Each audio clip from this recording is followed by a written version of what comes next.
જય શ્રી કૃષ્ણ મિત્રો, આપણા ધર્મશાસ્ત્રની અંદર ઘણા બધા નિયમો વર્ણવ્યા છે, જણાવ્યા છે, પણ એમાંથી બધા નિયમોનું પાલન આપણાથી થઈ શકે એવું કદાચ આજના સાંપ્રત સમયમાં ન બની શકે, પણ બને તેટલું આપણે જો એ નિયમો પાલન કરવાનો વિચાર કરીએ તો એક શ્લોક પાદુકા કઈ જગ્યાએ ન પહેરવા જોઈએ, એટલે કે ચંપલ અથવા તો બૂટનો ત્યાગ કઈ કઈ જગ્યાએ કરવો જોઈએ, એના માટેથી એને સુંદર મજાનો એક શ્લોક કીધો છે.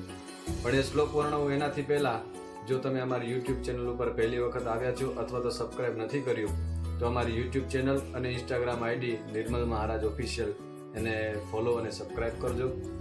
મિત્રો, કઈ જગ્યાએ પાદુકા ન પહેરવા જોઈએ એના માટેનો એક સુંદર મજાનો શ્લોક આપને કહું છું. અગ્ન્યાંગારે ગવામ ગોષ્ઠે દેવ બ્રાહ્મણ સન્નિધો ભોજને જલપાને ચ પાદુકાના વિસર્જન. અગ્ન્યાંગારે એટલે જે જગ્યાએ અગ્નિનું સ્થાપન હોય એ જગ્યાએ પાદુકા ન પહેરવા જોઈએ. મતલબ કે જે જગ્યાએ યજ્ઞ થતો હોય એ જગ્યાએ અથવા તો જે જગ્યાએ રસોડું છે એ જગ્યાએ પાદુકા ન પહેરવા જોઈએ. આજકાલ ફેશનમાં ઘણા લોકો રસોડાની અંદર ચંપલ પહેરતા હોય છે, પણ પાછા પૂછીએ તો એમ કે આ તો ઘરના ચંપલ છે, આ તો અલગ ચંપલ છે. પણ એ ચંપલ છે, પાદુકા છે ને પાદુકા જ કહેવાય. એ પાદુકા આપણે માથા ઉપર પહેરી શકાય નહીં, એટલે પગની વસ્તુ છે અને શાસ્ત્રોમાં જે જગ્યાએ અગ્નિની સ્થાપના હોય એ જગ્યાએ પાદુકા પહેરવાનું મનાઈ વર્ણવી છે. એટલા માટે આપણે રસોડાની અંદર અગ્નિ હોય છે, એનાથી કારણે અને રસોઈ બને છે, તો એ જગ્યાએ આપણે પાદુકાનો ત્યાગ કરવો જોઈએ. ચપ્પલ પહેર્યા વગર રસોઈ બનાવવી જોઈએ.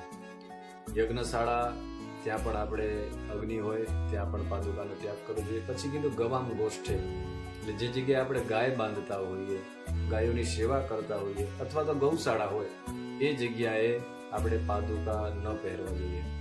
દેવ બ્રાહ્મણ સન્નિધો, જે જગ્યાએ દેવતા હોય, જે જગ્યાએ મંદિર હોય અથવા તો કઈ યજ્ઞ વગેરે કાર્ય થતા હોય કે ઘરની અંદર કોઈ દેવી દેવતાઓનું આપણે પૂજન કર્યું હોય, એમની સ્થાપના કરી હોય તો દેવતાઓના સાનિધ્યમાં પાદુકા ન પહેરવા જોઈએ. બ્રાહ્મણ સન્નિધો, બ્રાહ્મણ પાસે પણ આપણે જઈએ ત્યારે આપણે પાદુકાનો ત્યાગ કરવો જોઈએ. પછી શું કીધું કે ભોજન કરતી વખતે પણ પાદુકાનો ત્યાગ કરવો જોઈએ. આજના સમયમાં બુફેની સિસ્ટમ થઈ ગઈ છે, ઊભા ખાવાની સિસ્ટમ થઈ ગઈ છે, પણ શાસ્ત્રો મનાઈ કરે છે કે જમતી વખતે પાદુકાનો ત્યાગ કરવો જોઈએ. જમતી વખતે પગની અંદર છે એ ચપ્પલ કે બૂટ હોવા જોઈએ નહીં, કારણ કે અન્નમ બ્રહ્મા, અન્ન છે એ બ્રહ્મ છે, તો એ ભોજન કરતી વખતે પણ પાદુકાનો ત્યાગ કરવો જોઈએ. જલપાને અથવા તો ત્યાં શ્લોકમાં ભેદ પણ છે, જપકાલે એવો શબ્દ પણ કીધો છે, એટલે જપ કરતી સમય અથવા તો જળ પીતી વખતે, પાણી પીતી વખતે પણ પાદુકાનો ત્યાગ કરવો જોઈએ.